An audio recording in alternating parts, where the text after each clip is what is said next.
البروتين ترند لهذه السنة، لكن هل تحتاج فعلا إلى المزيد؟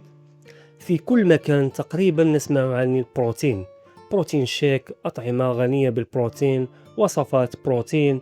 لكن المشكلة ليست دائما في نقص البروتين، بل في الاعتقاد أن المزيد يعني نتائج أفضل. إذا كنت تمارس الرياضة، فوجود مصدر مناسب للبروتين ضمن نظام غذائي متوازن مهم لبناء العضلات والتعافي. لكن البروتين وحده ليس نظاما غذائيا، جسمك يحتاج أيضا إلى الخضروات، الفواكه والكربوهيدرات، الدهون الصحية والماء. لذلك لا تطارد كل منتج جديد يحمل كلمة بروتين.